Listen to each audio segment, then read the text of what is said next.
You're listening to Nightlight Radio Network. This is Dr. Bob Hieronimus, co-host of 21st Century Radio. We are happy to present this rebroadcast of our show on Nightlight. And remember, we've got rules and regulations. Yes, rules and regulations for 21st Century Radio. We require jackets and ties for all men. And women have to wear crenolines and 7-inch heels and have to have Tonys. You got to wear all of those things, friends.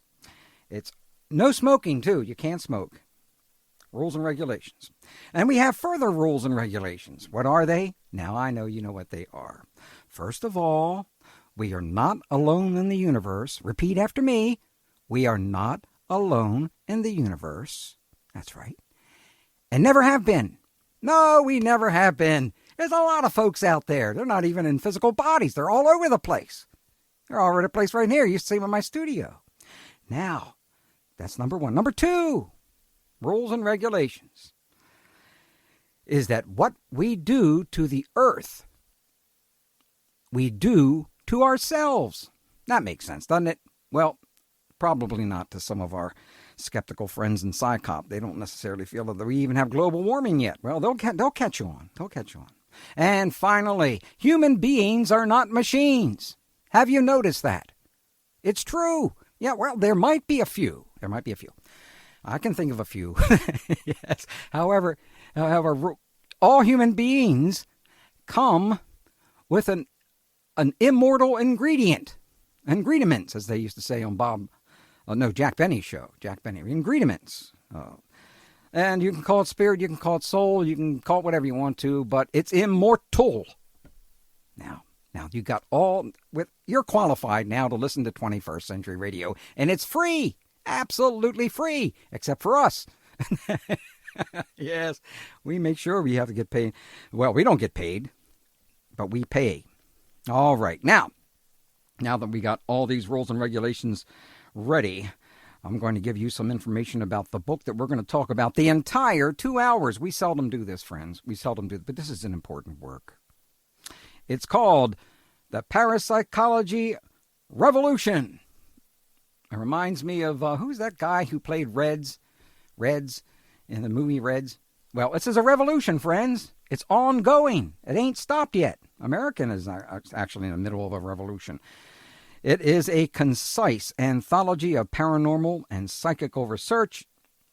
It's a compilation and commentary by Dr. Robert Schoch. Dr. Robert Schoch has joined us maybe about 427 times. And this is written with, now this is going to be tough, Logan Yonaviak.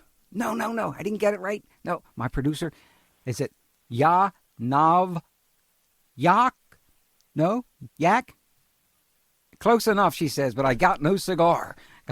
Got no Corona on that one. All right, friends. Well, we'll check that out a little later on. But let me give you some information that you can find on the back of this book, because they did a real good job. This is Tarcher Penguin. These are friends that, remember Jeremy Tarcher, who used to join us on 21st Century Radio? Well, it says, grounded in scientific acumen and constructive inquiry, this anthology shines a rare, clarifying light on the controversial realms of psychical and paranormal research, collecting key reports, essays, and arguments from more than a century of investigation into matters such as clairvoyance, telepathy, and poltergeist activity. Now, what does our dear friend Dr. Sally Ryan Feather, have to say about this? Here's what she says. Quote, a remarkably comprehensive overview with a broad study of the paranormal, tied together by balanced and thoughtful commentary, a must-read for the serious student of the paranormal and open-minded skeptic alike. That was Sally Ryan Feather. I imitated her voice. You may have noticed that. Now, who is this alleged Dr. Robert M. Schoch? Well, he is a full-time faculty member at the College of General Studies at Boston University since 1984. That's a previous incarnation from Texas. I just popped in there. Me and Willie Nelson hanging down there. He earned his Ph.D. in geology and geophysics at Yale University. Wow! I wonder if he's a member of Skull and Bones. Well, we'll find out in just a few minutes. He is the author most recently of Pyramid Quest, a graduate of the University of North Carolina at Chapel Hill. Now, Logan, I'm not even going to attempt the last name pronunciation because I must have got it wrong, or my producer would have said something. Logan has been active with the Rhine Research Center in Durham, North Carolina, the nation's premier facility for studying the paranormal. And I'm going to say hello to Logan first. Logan, are you there? Yeah, hi. Have I embarrassed you enough, Logan? No. No, I haven't. Now, can you almost got my last name right. Almost? Yes. Okay. Would you pronounce it for us, please? Yonavjak. Of course. Yonavjak. I knew that now. And is this Dr. Schoch? Is he still there? I'm here. How have you been, Bob? Good. Good to hear your voice. And your pitching arm's doing well? You ready for the upcoming series? Oh, I guess so. You guess so. You better really get yourself in shape. With a book like this, you're going to get yourself in trouble, Bob. Oh. Well, you've never been I feel like I've done that before. Yeah, I noticed that. Another lifetime, I imagine. Not in this lifetime, though, right? That's right. That's right. Okay, well, this is an important book, friends. And that's the reason why we decided it was important to have them on for both hours. That's unusual these days. Now, Robert, what have you been doing lately before we get into this book? What have I been doing besides? No, yeah, what have you been doing? Well, how should I say it? I don't want anyone to think that I've forgotten about the Sphinx and the pyramid and Egypt and ancient ruins and all that type of stuff. So I continue with that. We're trying to get a group of geologists together. You remember John Anthony West. How could I forget Uncle John? Exactly. How could you forget him at all? Oh. No one could. We're working on getting a panel of geologists together to continue the studies of the Sphinx and the redating of the Sphinx, that type of thing. And I continue to be interested in ancient monuments around the world, so I continue that research. In fact, I think that ties right in with the research on parapsychology.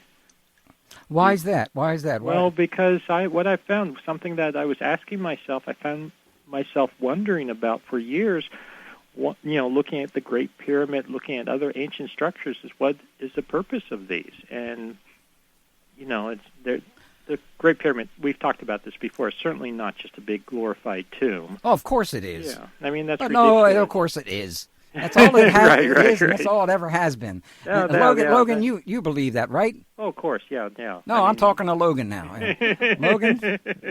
Logan, you know it was just built for one vainglorious photo. I called it almost Pharaoh.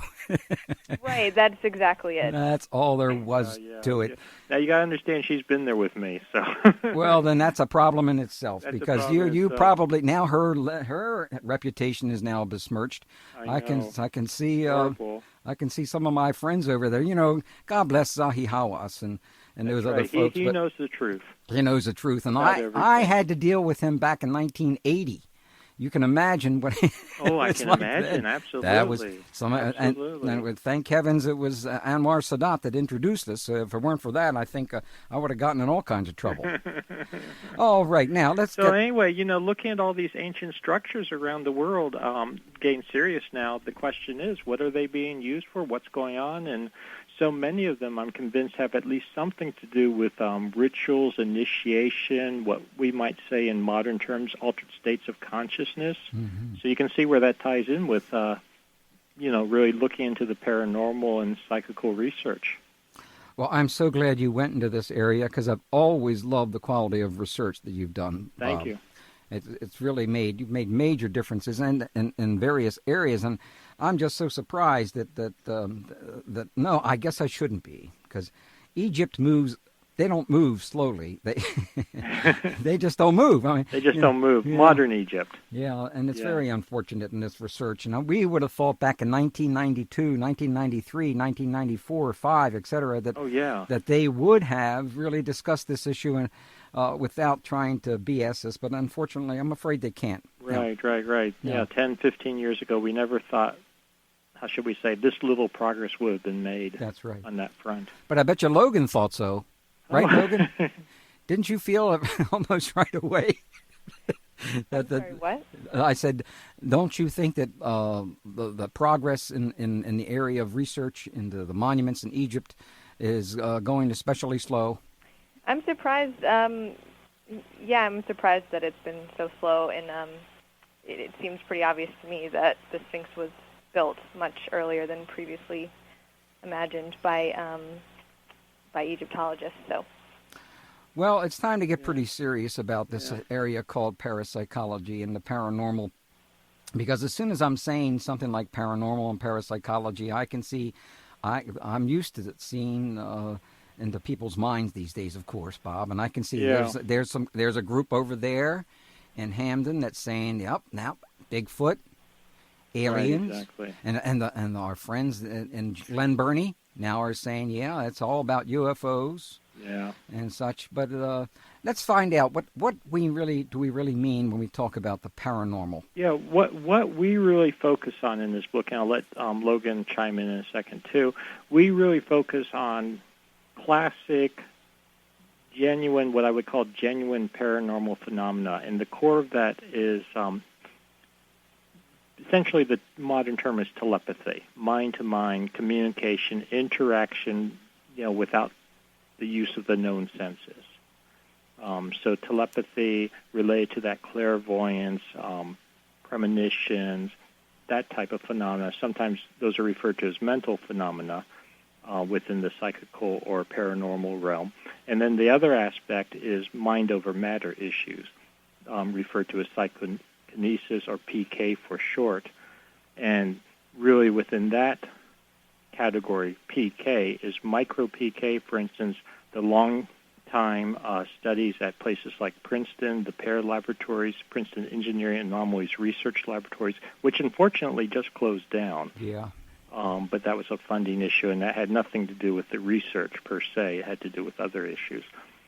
But the micro PK studies on random event generators, on dice tossing in a more macroscopic scale, but things like that. And then the other aspect is macro PK and very well documented cases of poltergeist incidents, which both of us were very skeptical about at first. I have to admit I've witnessed a minor poltergeist incident myself since I got involved in this research.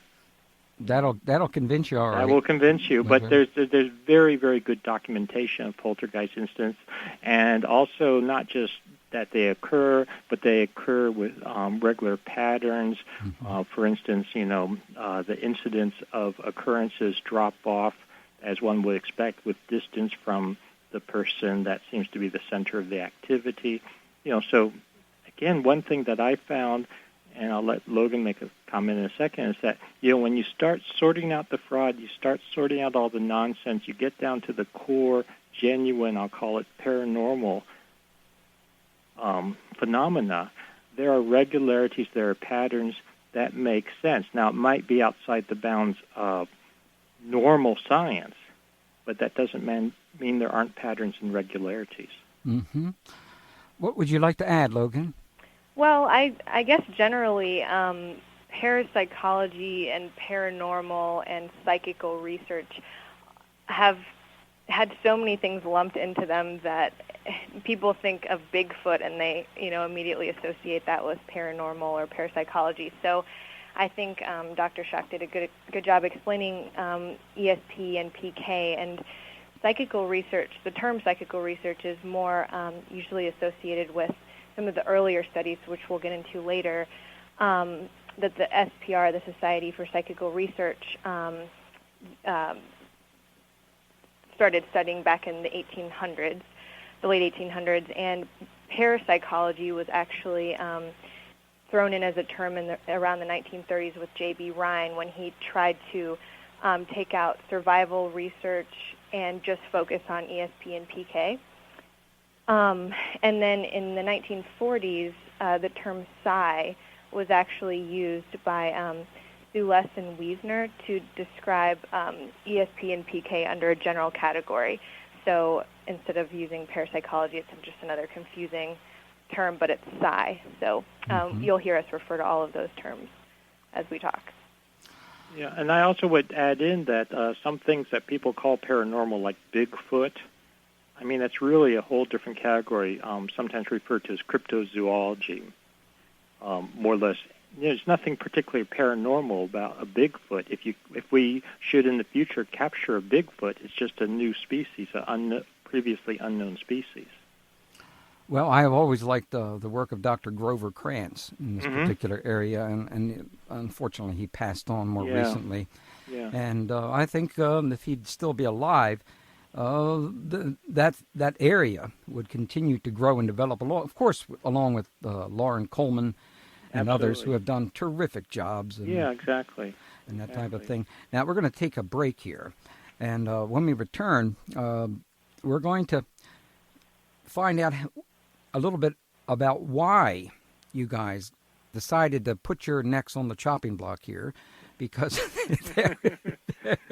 there really is when I talk about these kind of things with my friends at Hopkins and elsewhere, they're still living in 1946, some of them, unfortunately.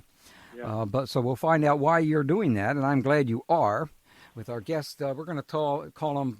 This is the Bob and Logan Show here on 21st Century Radio, and the book is called The Parapsychology Revolution, a concise anthology of paranormal and psychical research by Tarcher Books.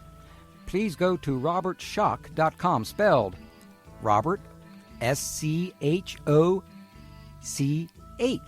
SCHOCH.com, or go to 21stcenturyradio.com and click on this week's show at the top right-hand corner. We're righties. Hello, this is Ingo Swann, the author of Penetration, The Question of Extraterrestrial and Human Telepathy. And you're listening to the wonderful 21st Century Radio with the amazing Dr. Bob Hieronimus. Well, hey, this is 21st Century Radio. It really is. I'm what's left of Dr. Bob Hieronimus in this incarnation, and Dr. Robert Schoch and Logan Yonaviak. Did I get it right? I hope I did. Yes, the Parapsychology Revolution, a concise anthology of paranormal and psychical research, Tarcher Books. And please go to the website, robertschoch, SCHOCH.com. Now, we touched on this a little bit about why you became interested in doing this book, particularly going out on a limb and putting a book on this particular subject. And you know, friends, as I've said before, and this is kind of shocking in itself, there are Americans that think the Statue of Liberty, the Liberty Bell, and the American Eagle are all satanic. Did you hear me? This is true. Now, if they think that these things are satanic, imagine what they're going to think of the paranormal. Well, how would you like to begin this, Robert? Well, I guess there's several sort of lines of why I got involved with this, and then I'll let Logan comment on her involvement. But one is, it ties in my mind, very clearly with the ancient monuments, and I think, to be blunt, some of the ancient monuments, at least, were being used to, should we say, almost as machines, and I hate to use that term, but it comes to mind at the moment, to sort of increase the probability of paranormal phenomena, or sort of to induce paranormal phenomena. And I'm talking in terms of ritualistic practices, initiation rites, that type of thing, where I think there was a component when you start looking at the ancient literature, like the Egyptian literature, the little that we have survived, that supports this. So I became very interested in it from that point of view, because, was this just something that they were saying, or could there be some reality to it? Also, I have a degree in anthropology at undergraduate level, and even when I was saying anthropology, among indigenous traditional cultures and societies, you keep seeing what seem to be paranormal phenomena popping up. These are generally just dismissed by modern academics as, they're hallucinations, they're delusions. But I always had this nagging feeling, well, could there be something to it? And then I have to give Logan credit. She really got me looking at this further. And we've talked about this before in other contexts. I like to try to be someone that if I'm looking into something, I call it the way I see it. And I start looking into this whole business of the paranormal and parapsychology. Honestly, going into it, I was incredibly skeptical. But I have to admit, there's something to it. At least I'm convinced there's something to it. And not only is there something to it, but it's non-trivial. I think it's incredibly important and really expands our view of the world, our view of the cosmos, our view of what it means to be human. So yeah, I to think me it's important enough. You have to stand for what's sort of true. Well, Logan, so you pushed Uncle Bob here into a tough between a rock and a hard place. Is this correct? Well, he did have tenure, so he had a little more. He was a little more liberal of what he could publish and what he couldn't. But yeah, I came across a book. Actually, it was given to me by my mother. It was called The Field. Oh yes, McTaggart. Yeah, I was really impressed by it, and to be honest, I had not really thought about parapsychology at all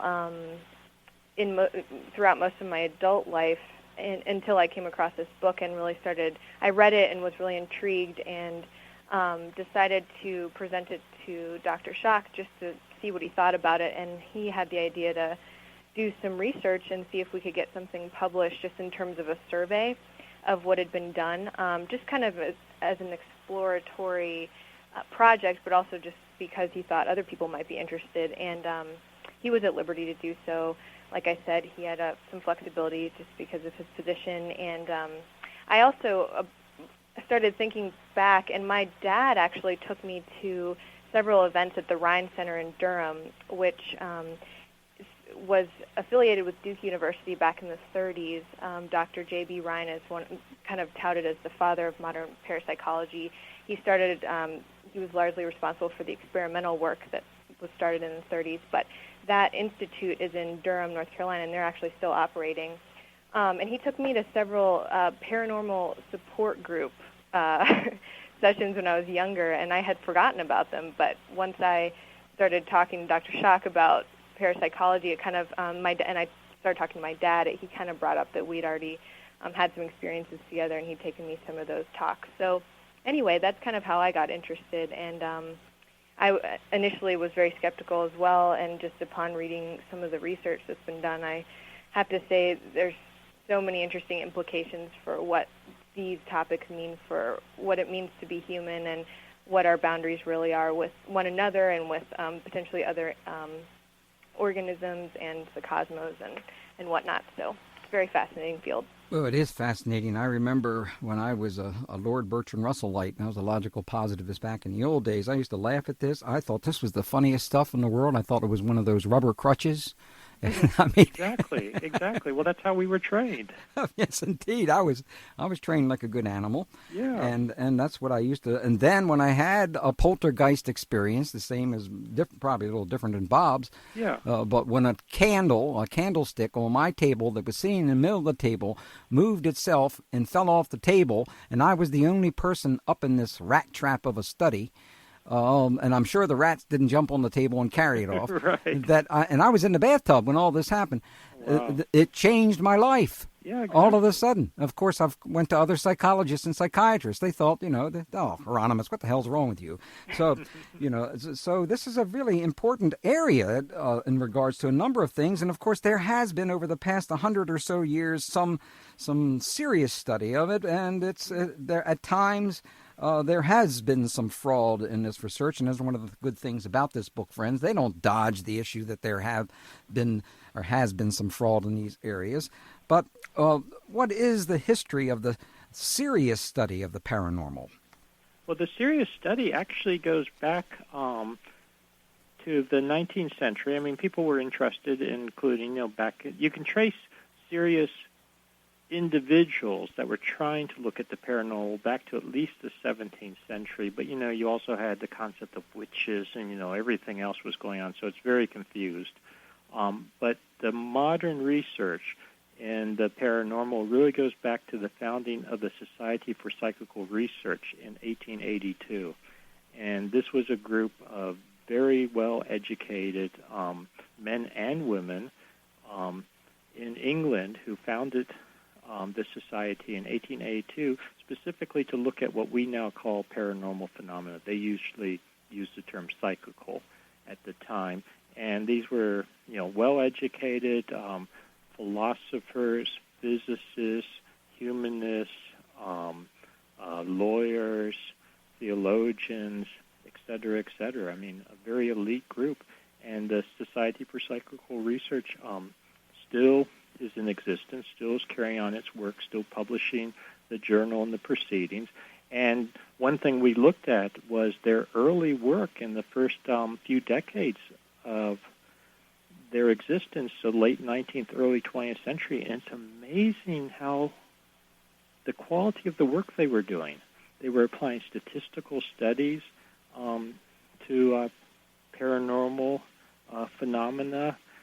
They were carrying out experiments. They were documenting cases of paranormal phenomena, what we would call spontaneous cases, and not taking things on faith. They were not just accepting anything that came along. In fact, they were accused in their history many times, and still are accused of being, quote, skeptics, because they won't accept just any old story about paranormal phenomena. It has to really be well documented, but they've documented now in over 125 years of existence an incredible number of very well documented cases, and also carried out very good lab research, or sponsored very good lab research. Logan, I do believe there was not that I do believe, I know for a fact that there were some areas in which there were, what do you call it, fraud, that this particular group, SPR, focused on and weeded out. Can you tell us about just one? Well, I would actually defer that question to Dr. Schoch. He spent more time researching the earlier work, so I would actually... one thing that Logan, you should pick up in a second with the Rhine. You mentioned them a little bit, but one thing that was happening was that a lot of the early work was tied in with seances, old classic 19th century style seances. Mm-hmm. It turned out that many of these were absolutely abysmal from a scientific point of view. And what you get is blatant fraud in some cases. And they exposed many cases of blatant fraud. And one group in particular, one clientele, should we say, that was very interested in the whole what we now call paranormal phenomena, were the classic spiritualists. And they were quite upset when some of their prime spiritualists, channelers, we might call them now, were exposed as frauds. But in other cases, they found that certain mediums, they could be studied very carefully, and the phenomena were genuine. And then you get into a gray area, and this has been typical for certain types of phenomena and certain individuals who seem to possess, should we say, paranormal gifts or powers, is that in some cases they seem to be real, but in other cases the same individual is not above committing fraud, which has been a perplexing problem, and is probably I think a deep-rooted psychological problem in the field when you start relying on particular individuals that seem to have paranormal powers, which is one reason that a lot of serious studies have gone to looking at spontaneous cases among, quote, ordinary people, or looking at laboratory work. And Logan, maybe talk a little bit about J.B. Rhine, because he was really, he had some very bad experiences with mediums. In fact, one of the first things that Rhine did when he became interested in studying paranormal phenomenon is he went to a few of the seances and actually wanted to see firsthand the work that some of the mediums were doing. And one of his first experiences, and the name of the medium escapes me, but... Marjorie. Marjorie. Yes, Marjorie. Yeah. Exactly. He actually... when he went to witness the event, he thought it was a blatant problem of fraud, and actually refused to admit that refused to say that he thought something legitimate was going on. He actually thought it was fraudulent, and that actually caused some rifts within the spiritualism community, and they all, expected him to bow down and say, well, that it was legitimate, and he refused to do so. And he actually took that experience, and it propelled him into wanting to try and bring parapsychology into the laboratory and just focus on what he thought could be studied objectively, and what he thought to be objectively with the card-guessing experiments and other forms of experiments that he developed based on his experiences with fraud. So he actually took those very seriously, and was very quick to expose fraud when he came across it. Several times that happened in his laboratory, where one example was an experiment with a man named, a researcher named Smith, who was found, actually had messed with some of the experimental data, and had 20 years later was actually, it was one of the touted pieces of evidence for telepathy, and it turned out that it was fraudulent, and Ryan immediately reported it, even though it didn't look good for his lab. So, well, obviously, yeah. One thing I'd point out is a lot of the skeptics they'll pick up on one or two cases of fraud in the field, and then try to dismiss everything. But in fact, I mean, to put it bluntly, you have fraud in every field. The medical field is. Oh, how can you say that? Oh, yeah, right. Robert, I mean, come on. I know. I'm really going out on a limb here. I'm really going out on a limb here. Those pharmaceutical companies wouldn't ever attempt. No, never. They only have our best interest in mind. Yeah, and they certainly aren't going to charge us. They'll only charge us what's really necessary for the creation. I know. Exactly. But as Logan just pointed out, it's really been, despite what certain skeptics and debunkers want to try to claim, it's really been the parapsychologists and the researchers of the paranormal themselves that have been the ones that have weeded out fraud among their ranks, have been the first to point out fraud. One thing I've found is that there's among serious researchers, there's a very strong level of integrity, and they're not afraid to call it the way they see it. And when they see fraud, even if it looks bad for themselves, they'll call it. Well, that's called integrity, and of course that's what you're supposed to do in the scientific method. Exactly. I would say, after studying and being involved with different aspects of science, I mean, I'm impressed that the parapsychological community, from the beginning, from the 1880s on, really is following what people think of as the ideal of the scientific method. Yet it's such a controversial issue. Well, it's going to people that they just won't look at the evidence. Well, you think it's tough in this area? You should get to the area of UFOs. Oh, absolutely. I mean, they're you just say that, and people are just going to lock you up. Exactly. So, and to avoid being locked up, we're going to take a break here, friends. Nomo contendere, as our Vice President Spiro Agnew said, as he received $200,000 under the table. Some of the history of Maryland here, and we're going to take our break here. And when we come back, we're going to ask Logan for we'll begin with her on the best evidence for the paranormal or psi phenomena. We'll get the best. I'll be back here on 21st Century Radio with Dr. Robert Schoch and Logan Yonaviak. No, Yonavjak. No, Yonavjak. Something. Look. This incarnation, I didn't take French, and enough, that is. So there's my excuse there. The Parapsychology Revolution, a concise anthology of paranormal and psychical research. Start your books, Robert Schoch, SCHOCH.com. Hike! This is Dr. Sally Rhine Feather, the daughter of Dr. J.B. and Louisa Rhine that started the ESP research at Duke University. And I have just appeared on the Bob Hieronimus show. I think this kind of radio does so much for the public. It brings them information where they can get no other way. That's right. You know what the fan said in the air conditioner, don't you? Said, oh, yeah, I'm not going to say it. No. This is 21st Century Radio, and our guests are Dr. Robert Schoch and Logan Yonaviak. The Parapsychology Revolution is the book. Yeah, we've said it 14 times, but we want you to get a copy of this book. It's Rules and Regulations 506 of the Penal Code. It's just that simple. All right, now, it is a concise anthology of paranormal and psychical research. It's published by Tarcher Books. And again, go to robertschoch.com, SCHOCH.com. Logan, would you please give us the best evidence for the paranormal or psi phenomena within the next 8 seconds? 8 seconds? That's all you got. Come on, if you can't spit it out, then it doesn't exist. Well, you're wasting my 8 seconds. Oh, that's it. Time's up. All right, now, Bob, since... You weren't kidding, were you? I'm never kidding. No, I give my time to Logan. Okay, all right. Okay, thanks. Well, I would say the most exciting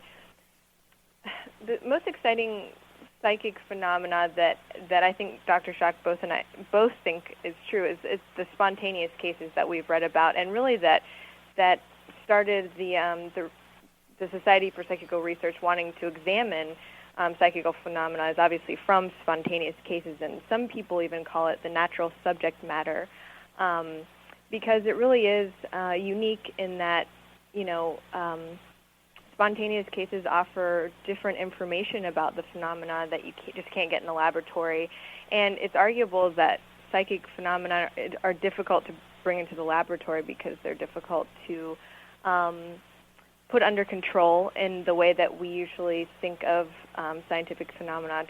And so I would say a lot of the authentic spontaneous cases give some of the best subject matter, and they're the most intriguing. And in terms of the experimental work, I would point first to Dr. J.B. Rhine's work with the card-guessing experiments. And essentially, the most well-known card-guessing experiments stem from the Zener cards, which are those wacky symbols that a lot of people may have been exposed to. They've got the cross and the wavy lines and the star and the circle and square. You got them. What he would do is have people guess in 25 trials of just guessing to see which card they would pick from the 5 symbols. And by chance, it would be 5 that you would choose out of 25. But it turned out that over many, many trials, it became statistically significant, whereas people would usually guess more than 5 over many, many trials. And that seems to be pretty solid evidence that there was something going on. And then the second work that I would point to would be the pair laboratory research, which is more PK, the mind over matter. This is called micro PK, and what the pair laboratory did over the course of 30 years of work is work with random event generators. And what random event generators do is you have a random event generator generating a series of binary numbers 0 and 1 on a random basis continuously, and they'll have a subject trying to influence the pattern of 1s and 0s that turn up. And over the course of millions of trials, they had a statistically significant number of people be able to influence the random event generator to not be random, in that they were able to make it have more 0s or more 1s than it would normally on its own. So those 2 experiments, I would say, are the most convincing in terms of experimental work. Well, they certainly are. And one of the problems, of course, is in this particular area of research is a lack of money to continue research. Right. This is really crazy because this is some of the most important knowledge on the planet today. And we just can't get the big corporations to come in and put down a couple $1 million so these things can continue. I'm sorry, go ahead. There's actually, someone did research how much money has actually been put into parapsychology, and I think by 1983, the equivalent amount of money that has gone into parapsychology as opposed to psychology is 2 months worth of research money. So basically, so much money, only 2 months worth of research money has gone into parapsychology as psychology has had over the course of 100 years. So there really is no funding. Yeah, basically 100 years worth of parapsychological funding is equivalent to 2 months or so in normal psychology. It's just incredible. It's actually absolutely amazing that as much research has been done in parapsychology given the lack of funding. Well, do you think that it sounds like a bunch of politicians are handling all this? Because I'm afraid they don't want people to know think, this stuff. I think there's both a sort of a fear and repulsion, and also on several levels. I mean, one, people are just indoctrinated that this can't be, and then I think there's a real fear that what if it is the case? I mean, people all of a sudden think mind control, et cetera, et cetera. Well, yeah, there's a lot we could say about that, but we don't have enough time. We have too many other things that we need to cover. But I do want to mention that fact that, but then again, there are such things as you mentioned, fraud. And one of the things I enjoyed about reading as various aspects of the book dealt with finding out that there were Rhine-type card calling experiments that were fraudulent in the sense that there was decks of these cards that were created so that you could cheat. Exactly. Yeah. So that's another problem. There's been explicit fraud, and that's a whole complex psychological problem in itself. Why people commit fraud. I think it has to do with people wanting attention to themselves. Certainly, I hate to say, but the paranormal seems to attract certain people are attracted to the paranormal, that they can take advantage of pretending or being fraudulent, being charlatans, and playing on people's gullibility. Well, what if but you have that in every field, unfortunately. Oh, certainly you do. But what if here you are? You've got to perform on stage every night, and you just ain't got it that night. That's right. I don't think you're going to say to the folks out there, "I ain't got it tonight, friend." So hang it up. I think that's where sometimes. I think that you're definitely right. That's where it comes in a lot. And I've talked with Ingo Swann about it, Uri Geller about it, and a number of other individuals. Exactly. Not that they do that. It's just that they've related to me. Because this work can get boring. It really can. I wanted to draw attention. Well, you're going to have to draw attention to it as soon as we get back, dear, because I've wiped out all the hour here. We'll be back with our guest, Robert Schoch and Logan Yonaviak. And the book is called The Parapsychology Revolution, a concise anthology of paranormal and psychical research. It's published by Tarcher Books. Go to robertschoch.com. And our executive producer and research assistant, who has pushed me down the steps 15 to 20 times in this incarnation to make sure we get this book done and I get myself out the door to get that biofuel into the Founding Fathers art car. That's Laura Kortner. And Jake Bryant, he's the guy that defends me. Guys need defense these days. Women know too much about the rabbit punch or the old 1-2. She knows how to give you the old 1-2. And, we're talking about an important book here tonight. Yes, we are. And it's a book called The Parapsychology Revolution, a concise anthology of paranormal and psychical research by Tarcher Books. And it's by Dr. Robert Schoch and Logan Yonaviak. Hey, did our engineer get his Jimi Hendrix book? He did. Okay. And if we had our engineer on the radio right now, he'd tell you just how great that Jimi Hendrix book is. Yes, indeed. Jimi Hendrix, he would love this stuff. Too bad Jimmy's not alive now. The limited conversations that we had, unfortunately, didn't get enough into the paranormal. They just got into UFOs and the reverse of the Great Seal and the Pyramid in the Eye and the Triangle and Atlantis. That's the kind of stuff he was interested in, and reincarnation. He took it for granted that there was such thing as psi and that kind of thing. Now, since everyone knows that they got to be dressed up, what do you guys think about our? What do you guys think about our way of making sure that our listeners are some of the sharpest dressers in the planet? Oh, I think it's very important how you dress when you're on the radio. Yes, it is. Absolutely, it is. What were you going to say there, Bob? No, I was going to say you have to look good on the radio. You got to. You got to. If you don't, it's too embarrassing. Yeah, exactly. Now, animals. Bob, do the animals show any evidence of psi? Oh yeah. In fact, I in some ways another important, I would say very important line of evidence for psi is among animals. Because one thing about animals is, as far as we know, they tend not to cheat and lie and Maybe wait a second, Bob. Maybe some of your animals don't cheat and lie, but we've got 7 dogs, and I'll tell you, they cheat and lie all the time. Well, when you try to test them for psi, they conspire among themselves, and they can't even hold the cards right.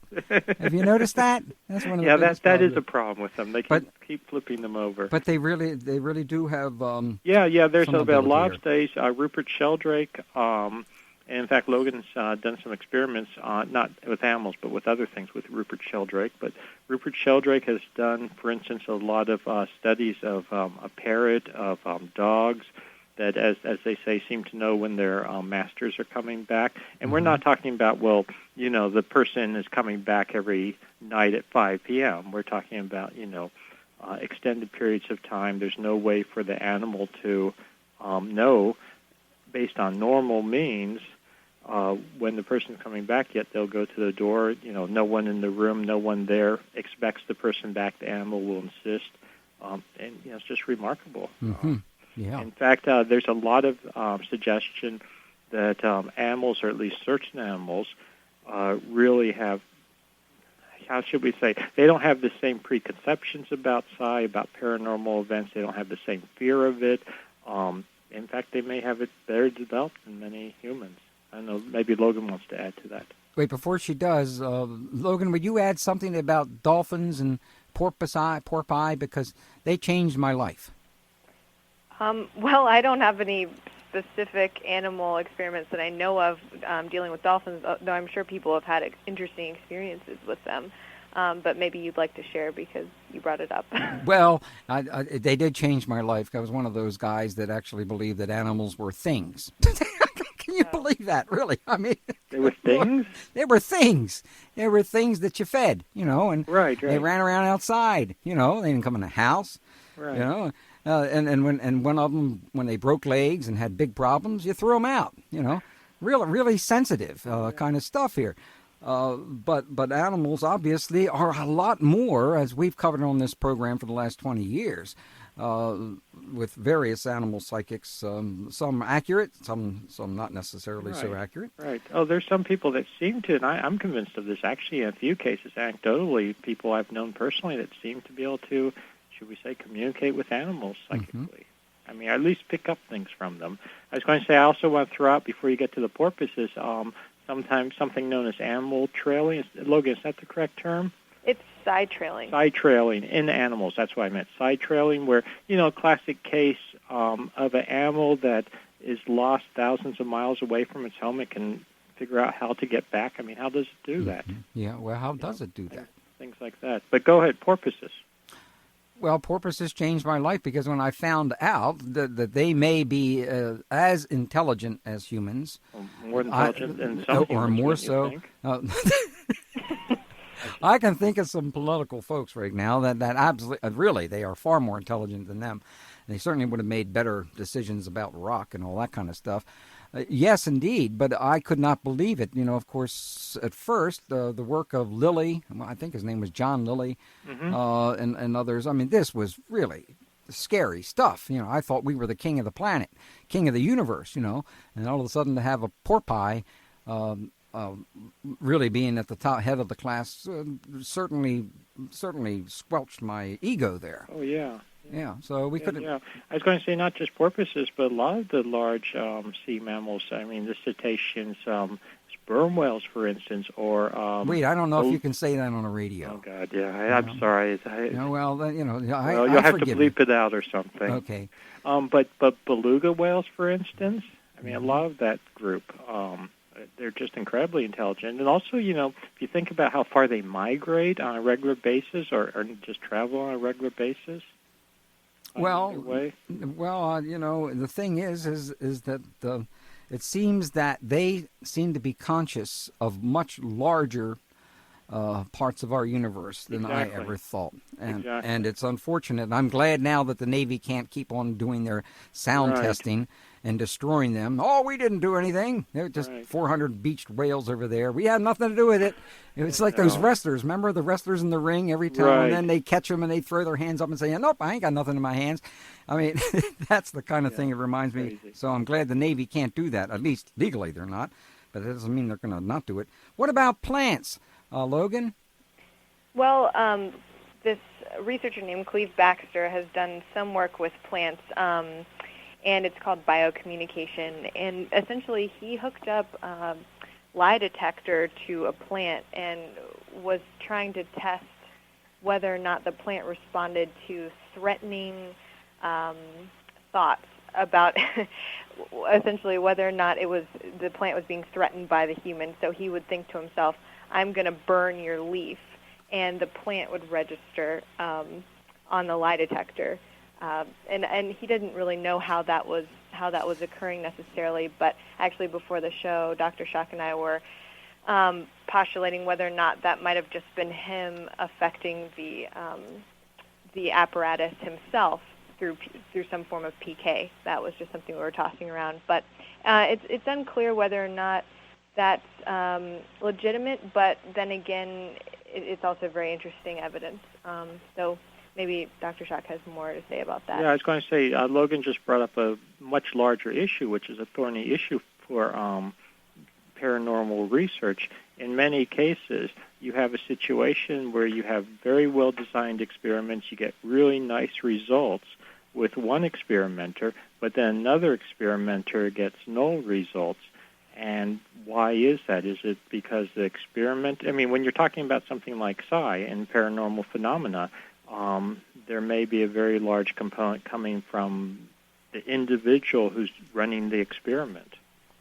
So that's another complicating factor, which certainly doesn't negate the phenomenon at all. In fact, that's exactly what you would expect rationally if these are, given that these are phenomena generated essentially by consciousness, if I could use that term. No, you can't use that term here. No, we're not. Okay. You got to watch your language around but it. there is a lot of evidence, and the Baxter-type effects have been repeated consistently by other researchers, where it seems that plants do have some level of, at least one interpretation is that they have some level of awareness, should we say. Brother Clive has been doing this a long time. He has. He first did this in the 60s. Yeah. He discovered it by accident. He was actually originally just, I think, playing around. Well, he originally just attached a GSR, which is a galvanic skin response, to the leaf of a plant, and he was not doing this to search for psi, but to see if watering the plant, as the water rose to the stem into the leaf, he was just doing another experiment, and essentially kind of came across this idea of, or came across the psi experiment. But I wanted to just add that maybe even if plants, because plants don't have nervous systems, other more organized forms of life may be exhibiting this type of response. But I'm just not sure if it's plants per se. But well, I am. Well, if you sure. Well, it's my show. Of course, yeah. No, but I apologize. Obviously, I'm kidding. I was thinking about a dear friend of mine who was the best man of our wedding, Christopher Bird and Peter Tompkins. Right. These guys. Yeah, sure. We used to. We had a member. We had a secret society, and I'm going to announce it on the air. Yes, we did, and we had the Order of the Paper Clip. And we would cause havoc at New Age functions. Oh, yeah? Yes, we would. We would, because, we were skeptical. Sure. And, we were very skeptical about all of these different experiences. And we would go in and we would do a nice job of skepticism rather than the psychopian job, exactly. which is just slander no matter what. That's just slander, and put it crudely, they lie. They lie. That's right. And thank God for Marcello, Dr. Truzzi. Exactly. And I am so glad you put him in your Oh, book. He was wonderful. Yes, he was. Truzzi, yeah. He would be one of the first to say, these guys are, he'd be very nice every time we had gatherings, and he would be, he's a very polite man. Right. But at the same time, he'd call them when they were caught in some type of a lie, and that goes back to the 60s. Even when we used to have the Order of the Paperclip meeting between myself, Peter Tompkins, and Chris Bird, we talk about how they were literally just going after personalities because they weren't going after the research. They didn't do the research. No, they didn't do the research. In fact, they would make their careers just attacking other people. How can you say that? No, I take it back. Sorry. Okay, good. That's a good. We got to keep this show clean. Yeah, we got to. And now, since we get into this aspect of what's so good, I almost slipped into an Italian incarnation. What's so good? What's so good about the paranormal? can it be used for anything practical, or is this just pie in the sky? Oh, Lord. Pie in the... Get that one? Hey, did you get that one, Logan, the pie in the sky one? I got that. Yeah, but what about psi? And psi or pie in the sky? Or phi? Phi in the sky. But anyway, is there any... deserves a big sigh.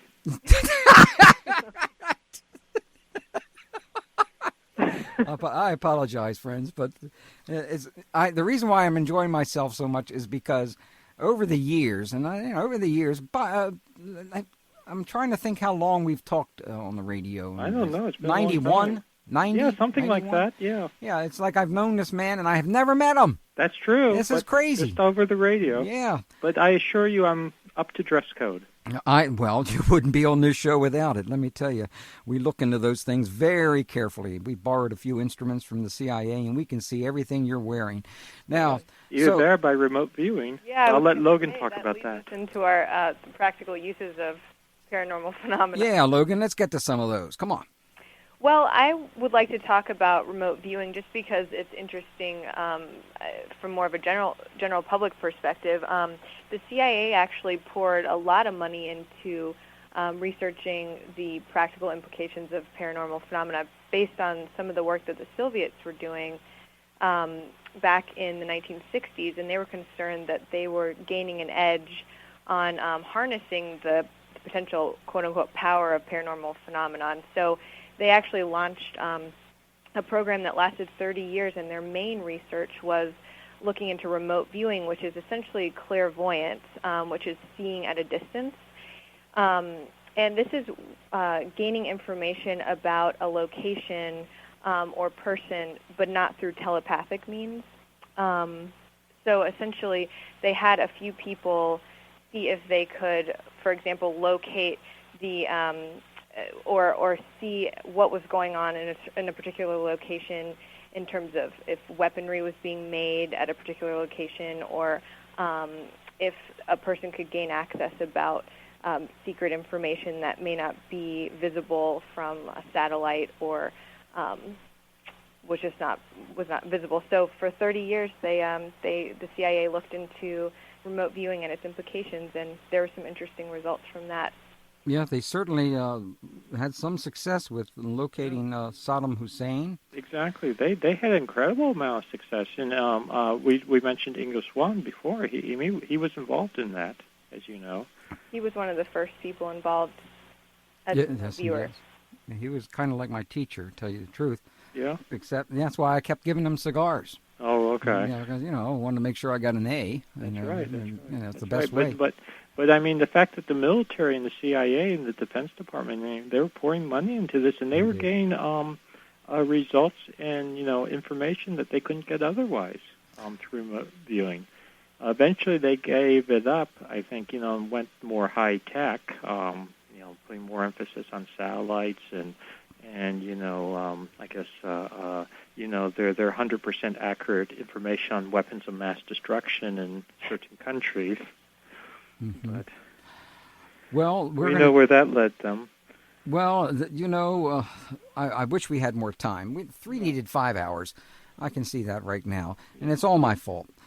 Actually, it's not. It's your fault. It's never my fault. It's never the host's fault. Do you want to continue with some practical studies? We'd like to, but we got to take a break here. Okay. Got to take a break, and when we come back, we'll pick up a few more practical studies. Then we'll talk about the reincarnation and life after death. And my favoriteest person in the whole world in this particular research was Dr. Ian Stevenson at the University of Virginia. Anybody who's related to Virginia, as far as I'm concerned, should be given about the Nobel Peace Prize. That's the Nobel Peace Prize state, so to speak, as far as 21st Century Radio is concerned. We'll be back with our guests, Robert and Logan, and the book is, that's it, The Parapsychology Revolution, a concise anthology of paranormal and psychical research, published by Tarcher Books. Robert Schoch, SCHOCH.com, or go to 21stcenturyradio.com and click on this week's show at the top. Hello, I'm Dean Radin, author of Entangled Minds, and you're listening to 21st Century Radio with Dr. Bob Hieronimus. This is 21st Century Radio. I'm the alleged Dr. Bob Hieronimus, and our guests are Dr. Robert Schoch and Logan Yonaviak, yes. And the book is The Parapsychology Revolution, a concise anthology of paranormal and psychical research, torture books. And I'm certain that PsyCop would want to ban this book, but we're going to allow you to hear talk about it anyway. And you can go to robertschoch.com, robertschoch, that is, .com, SCHOCH.com, or go to 21stcenturyradio.com and click on this week's show at the top right-hand corner. Now, we were talking about practical uses of paranormal phenomena, and I do believe I saw Robert's hand go up just as we were about ready to take a break there. Robert, did you have something to say to the class? Yeah, I'm glad you saw that. That was your remote viewing. That's right. I did a lot of training. That's right. No, I mean, it does have practical uses. I was going to say the other practical uses that really have gotten some publicity, should we say, or are known are uses in healing studies, remote healing studies. Mm-hmm. We have Larry Dossey wrote an article just for this book on that for us, summarizing a lot of evidence, numerous very well-credentialed individuals carrying out blind studies on the possibility or the use of, sometimes people refer to as prayer, but more than that, healing from a distance. I'll use that term. Yeah, we'll allow that. That it really does have an effect. It really does have a positive effect. Now, how exactly that's working, what the underlying causes are, is another question, but it's been verified many times. Dr. Dossey, or not sometimes I used to call him Dosey, and I don't think you'd like that. Has joined us a number of times, and I just think his work is extraordinary. Over the past 15, 20 years. That's what is so amazing to me. There are so many important researchers nowadays in comparison back to the 60s when it seemed like we were sitting around in a paper bag or something. Oh, yeah, exactly. And there's a lot of work being done on this, but, you mentioned people like the debunkers, psychops, and whatnot. They, I think, more than anything else, they don't want to admit that there are serious people doing serious research that's above, it's above criticism, really, much of it. Well, I believe... talk about that, too, and then when you look at, you apply the same statistics to the parapsychological research as is applied to other types of scientific research, and, it comes out very well in favor of the paranormal. I mean, if we had the same evidence, or when we have the same evidence for other types of phenomena, there's no question that they're accepted. It's real. That's true. Yeah. True. I was going to say real quickly, I wanted to mention, and this ties in with the healing, but at a different level, and Logan may want to join in on this too, is something I think that's very important is the paranormal phenomena on a personal level in particular, I think probably serve therapeutic, psychological types of functions, bonding functions between, say, married couples or family members, that type of thing. And I don't think that should be, I think that needs to be acknowledged, that this is very important. And it's a shame that much of the conventional medical community doesn't acknowledge such things. Or, in fact, if you look at things like the straight conventional psychological literature, people that claim to have paranormal experiences, that can actually be used against them to make out that they're somehow, I hate to use the term, but crazy, or that they're suffering from some kind of detrimental mental problem. Well, if we're still around, that's the level we're at. It's almost like witch hunting. It is witch hunting. That someone can have a valid paranormal experience, and certain, and again, I don't want to go off too much on a tangent here, but, certain people in the conventional medical profession are so ignorant, I would say, this is me speaking, so ignorant of such things that they actually use that as evidence to diagnose pathology in them. Correct. Yes, indeed. It's insane. Well, I think that'll change in about 20 years. I hope. Well, it will, because I believe what's happening in all these areas is the scientific evidence is growing so strong over a period of time that it's going to be, I don't think they're going to be able to to change it. I believe that Psychop is going to go out of business. I certainly hope so. And I mean, yeah, and it's growing, and I agree with you. It's growing, and that's despite the lack of funding. That's despite right. the suppression. That's despite people like Psychops who are actively trying to belittle it and, just name-calling and lying. And, I mean, the tactics they use are just... They're abysmal. Abysmal. Yeah, they really are. I've seen it in person, and we aren't going to spend any more time on that now. No, but people have to be aware of it because I mean, they do have a public forum, and they unfortunately I think do a decent job of getting their message out, of harassing and making fun of anyone dealing with the paranormal. That's right. I think it's important that people realize what and who they really are. They have more than a forum. Yeah. They have literally friends. I'm sure, Bob, you've been on a lot of different television shows and networks and that kind of thing, and you will see this repeatedly over and over and over again, that those people who produce some of the shows that I've been on History Channel, on Discovery Channel, on National Geographic Channel, they are literally forced to bring in the other side. Exactly. And I don't care about the other side from the standpoint if they are skeptical, but these guys aren't skeptical. They're not skeptical. They're what would you call them? They're debunkers is one term we use. Well, they passionately. I mean, they're fundamentalists. Correct. They passionately believe what they believe, and they close their minds to everything else. Has nothing to do with science. Exactly, and that's something that we talk about in the book, and Truzzi talks about in the article that we have from him. And, in fact, something that a term we use to try to distinguish this is true skepticism versus the skeptics with a capital S, who are not skeptics at all, but simply people who have their own very strong beliefs, and their basic belief is there can be nothing valid among paranormal phenomena. Reincarnation and life after death. Logan, you want to begin with this one? Logan? I'm going to defer to him on that one. Oh, you're okay. Oh, you're going to defer that to me? She's deferring her payment.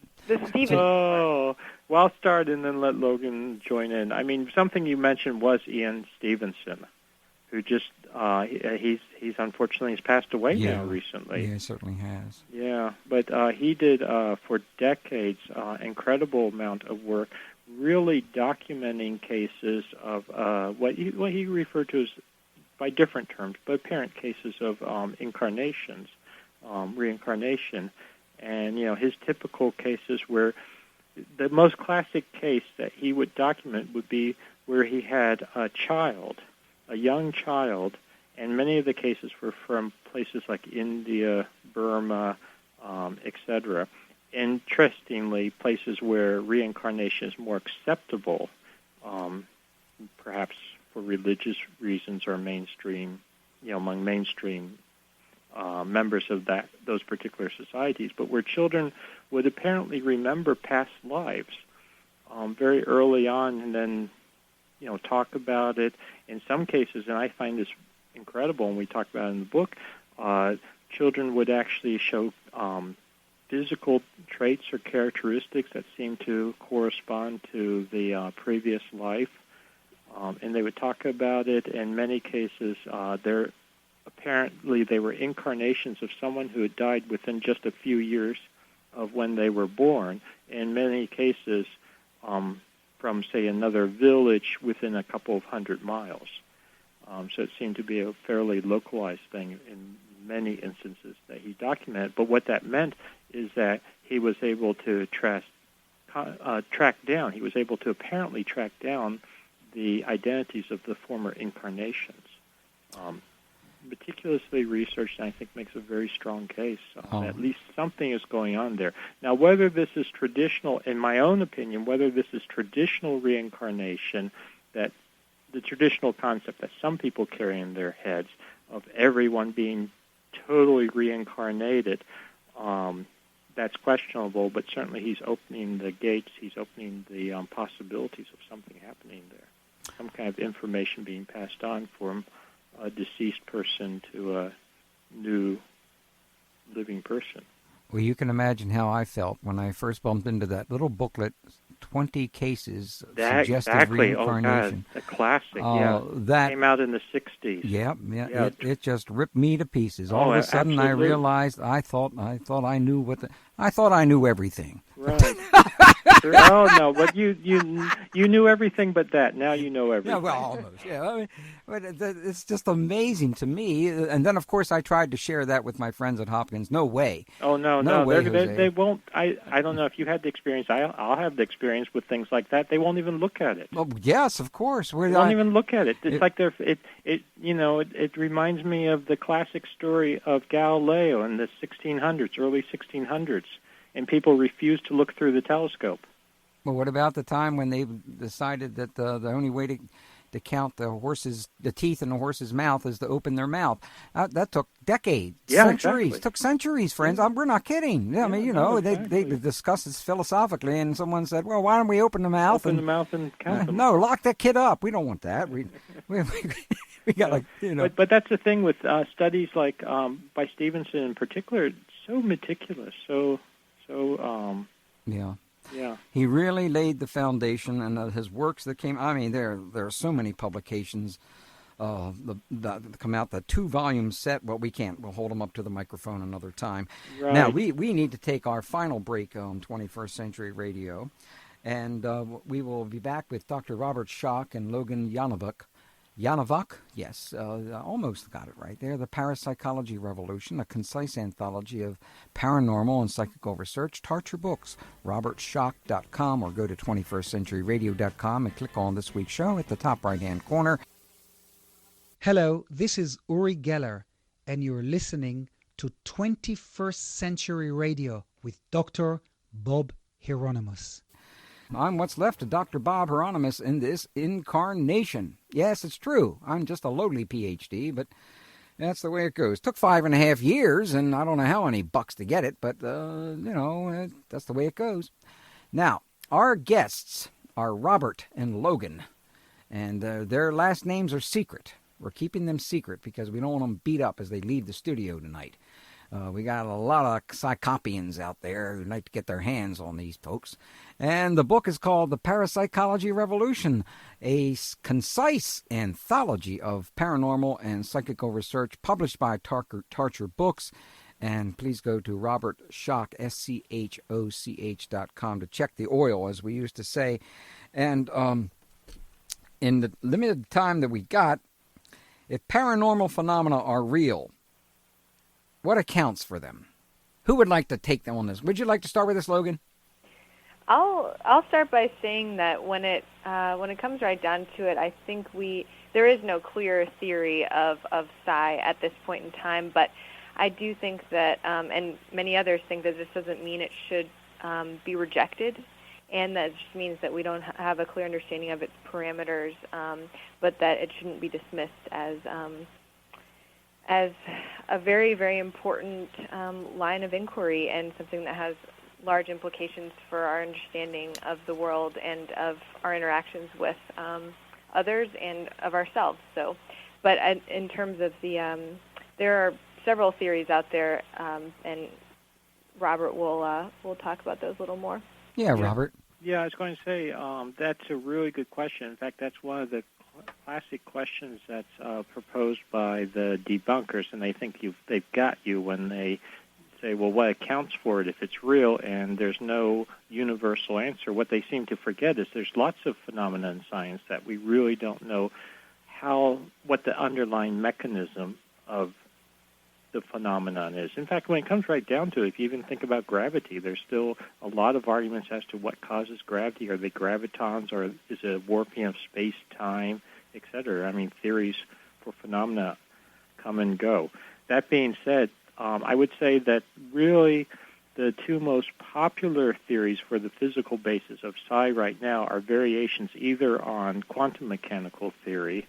Well, actually, I'll say the three most popular ones, either quantum mechanical theory, thermal fluctuations that may be causing it, or various forms of electromagnetic theory. So the question really is, how can this information and potential energy be transmitted through channels that are not among the known senses, that are not among sort of classical physics as we now know them. But as we learn, for instance, more about quantum physics, we know of concepts like non-locality, entanglement. In fact, you just gave away a book that uses that term in the title, Entangled Minds. In the anthology, we have a couple of pieces, one by Paul Stevens that reviews the major theories for trying to account for psi phenomena. And we also have an article by the physicist Gene Burns, who really discusses this whole issue of what are the physical aspects of psi that we need to account for in any theory, how might various theories account for it, particularly quantum mechanical theories. And I'd point out that Brian Josephson, for instance, a Nobel Prize-winning physicist, has come out very strongly in a number of papers suggesting that quantum mechanical theory may, in fact, elucidate a lot of psi phenomena, and even to the point he and others have suggested that by certain interpretations of quantum physics, you would actually predict certain types of psi phenomena, and then go searching for them, even if we didn't know about them already. The bottom line is, I don't think it's. I think we're actually getting closer and closer to having a comprehensive theory of what may be causing these.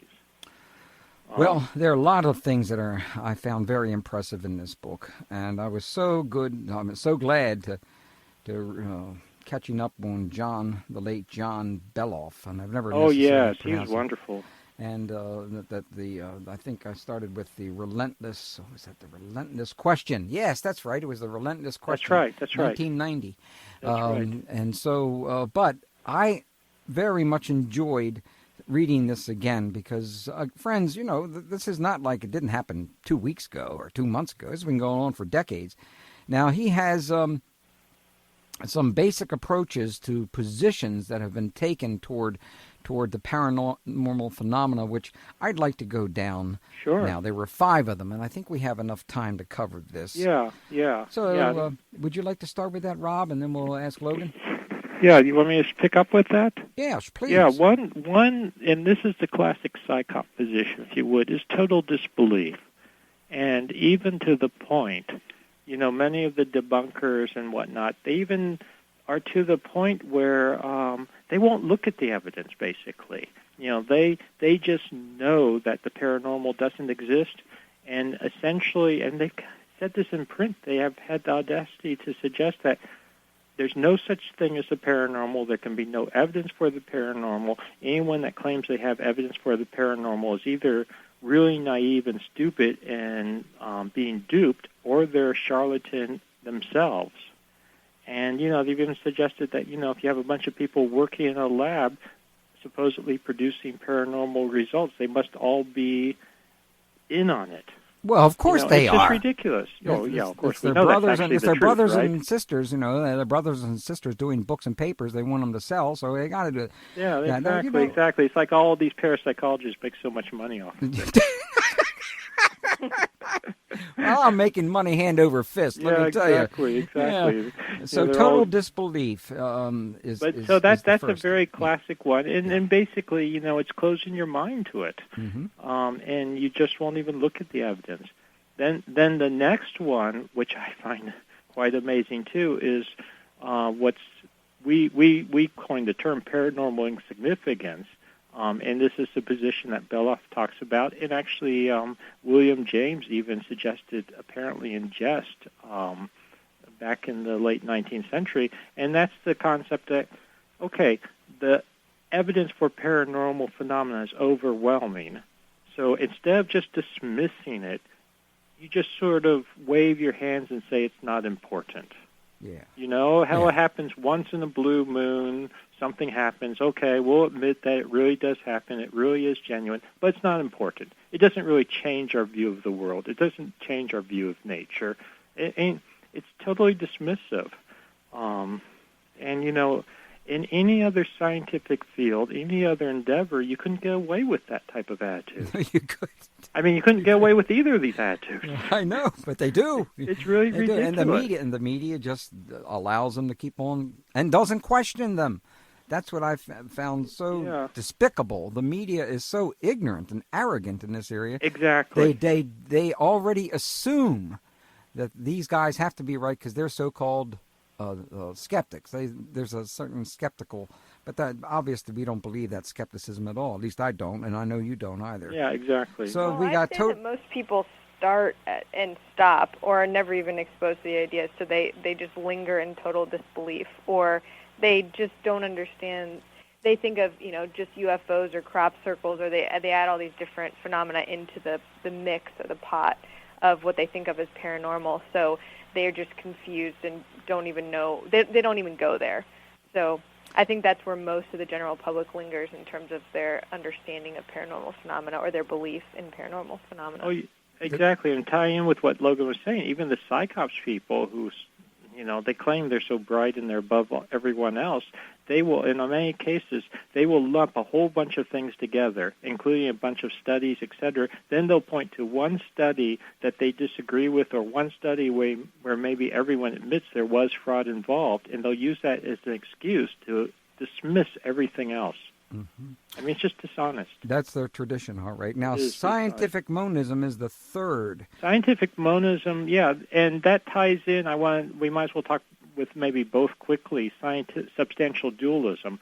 And the first scientific monism is that if there are paranormal phenomena, and if they're real, eventually we're going to have to, or we will be able to incorporate them into traditional science, or maybe we extend traditional science to incorporate the paranormal phenomena. One way we might see that to a certain extent, for instance, if someone coming out of quantum physics can develop, extend quantum physics or extend physics, we'll use that term, to include all paranormal phenomena, that would be essentially a form of scientific monism. And arguably, it's speculation, such phenomena may start being accepted more widely if, in fact, there's a good theory behind them that ties in with scientific monism, just in the sense that it's appealing to many conventional scientists that science should be unified. Well, the fourth, since we've got about 2 or 3 minutes right, left the fourth is substantial dualism, where there's basically accepting that paranormal are real, but there may actually be a dualism between the physical sciences, and what we could call consciousness, or psychic mental sciences. Almost a different order of reality. Exactly, 2 different orders of reality. That parallels the physical reality. The physical and the mental or spiritual consciousness. And many people along these lines actually suggesting that the consciousness comes first, is prior. Yeah. It's primary. And in matter and material world that we're so familiar with is actually outgrowth of consciousness. The last is the theory of synchronicity. We got about a minute to cover this. This is my favorite topic. Yeah. Synchronicity is basically, there's no easy way to summarize in 1 minute. It's basically that there are correspondences, meaningful correspondences between different aspects of the world. And when I say the world, I mean in the most broad sense. The outer world. The inner world, the outer world, consciousness in the physical world, consciousness between different individuals. Now, importantly, Carl Jung was very much a promoter of this view, and his own research gives a lot of support to this meaningfulness. And this actually goes back to the ancient concept of as above, so below, as within the microcosm, so in the macrocosm. So really stressing the unity of the cosmos, including humans, as part of that. Well, guys, this is an important work. I hope that you'll get a call from George Norrie and Shirley MacLaine to come on their show. We'll drop them a note suggesting that this is really an important work here. It's called The Parapsychology Revolution, a concise anthology of the paranormal and psychical research. Tarcher Books. Go to the website Robert Schoch, Schoch, ch.com. 21st Century Radio is produced by Hieronimus and Company. Our executive producer and research assistant is Laura Kortner. And I'm Dr. Bob Hieronimus. And remember to sit up straight.